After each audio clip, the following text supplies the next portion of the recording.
What's up, everyone? I'm Randy from Lee's Garage, and today we're going to go over 9 mods that I did to my 6.0 Powerstroke to make it tow ready. Let's get into it. Alright, mods number 1 and 2. I added an XDP Coolant Filtration system. The reason I went with XDP is this hose right here is pre-crimped instead of modding the stock one, as well as a Donaldson filter. That was really important to me. We also did a coolant flush and installed Cat ELC coolant. Now, the second thing that we did were the installation of these Riff Raff diesel hot side intercooler boots. We installed those because these trucks have a tendency to blow boot when towing heavy loads up steep grades with high boost. Now, we can't forget about the hitch, can we? And what I installed for myself, oh look, that's in the unlocked position. Let's lock it. I installed a Curt Gooseneck. This is a 30,000 pound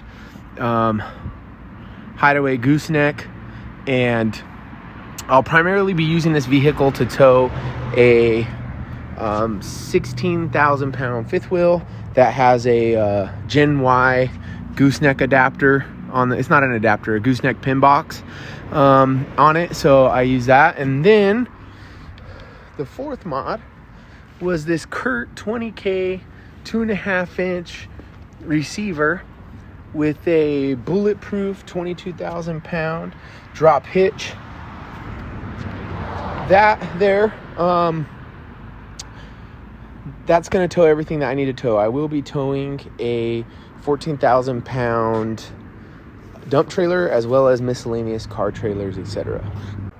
Now, the main reason why I installed the gooseneck for me personally was I plan to tow gooseneck trailers more than fifth wheels, and so it was easier for me to install the gooseneck pin box on my fifth wheel, and then it doesn't tie up any space in my bed. Also, if I decide that I want to tow a fifth wheel, I'll just put an Anderson hitch on it, and we'll be good to go. Now, with this gooseneck, you just pull the lever, you flip the ball, and your bed is available to you. If I were to purchase a fifth wheel hitch, that'd be a lot more time consuming and heavyweight process taking that fifth wheel hitch out of my bed.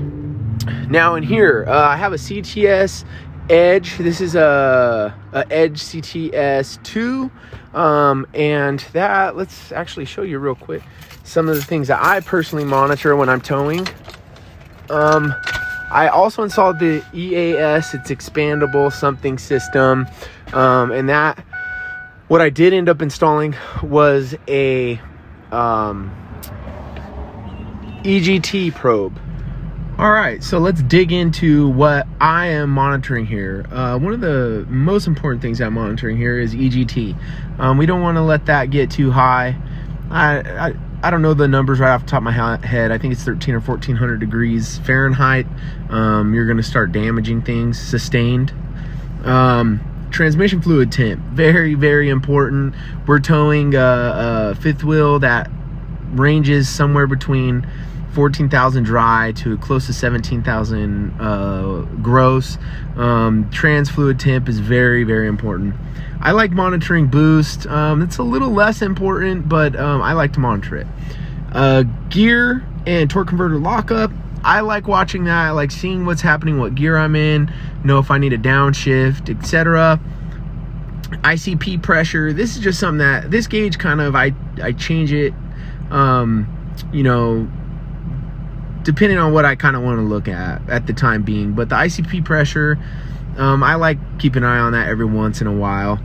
Now, the most important, engine coolant and engine oil temps. This truck isn't fully warmed up, but these are very important to be monitoring all the time, in my opinion, on any 6.0 because of the oil cooler problems. Now, hopefully we've resolved those issues by installing cat coolant and the coolant filtration system by XDP diesel. We've also replaced the EGR cooler with a Bulletproof EGR Cooler, so these should be in check most of the time, but I do like to keep an eye on them, as those are pretty important temperatures to be monitoring on a 6.0. If you want to know exactly what the spread should be, I think it's within 10 degrees of each other at 60 miles an hour, cruising for 20 minutes on flat ground or something. Typically my delta is somewhere around 8 degrees all the time, so that oil cooler may be getting a little clogged, but it's nothing crazy. Now, I had another truck, F250 6005, that had a plugged oil cooler, and I would see 30 to 40 degree deltas in that truck. And you know, that's a no-no. That's definitely something that needs to be addressed almost immediately, and it was on that truck. Now, this truck, I have not done the oil cooler, but it has been done prior to my ownership. Now, another thing that we installed was the Firestone Ride Right airbag system. You air it up from here and you air it down from here. This has a compressor and everything hooked up. On the street, I'm running about 5 psi, and then with the fifth wheel hooked up, this truck technically shouldn't need airbags for a fifth wheel. It's rated for 18,000 pounds. So it being rated at 18,000 pounds, as long as my pin weight is in check, I don't necessarily need airbags. But I like to have the airbags. It offers you a little bit of flexibility if you need to level the truck, if you got a little bit too much hitch weight, stuff like that. So I like having those airbags. Now, with these mods, this truck is going to tow pretty much anything that I throw at it. And you know, that's what I need. Now, eventually I will do head studs on this truck and head gaskets. That is something that should be addressed at some point, but this truck only has 86,000 miles on it, and I don't foresee having any major issues with the head gaskets anytime in the near future. So that's gonna wrap it on this. Stay tuned, subscribe if you want to see me install the Gen Y hitch on my fifth wheel and put more mods on this truck. Also, we have my 2012 Cadillac Escalade with the 6.2 that has low oil pressure right now, so it's getting an oil pump, and we'll be talking about that. I haven't decided if I'm deleting active fuel management, displacement on demand, and putting a cam and tune in it right now or not, but if I do, you'll see it here first. That's gonna do it for this video. I hope you guys enjoyed. Let me know in the comments what you want to see in the future, and we got plenty of projects coming, so make sure you subscribe and like this video, and we appreciate your support. Take care and God bless.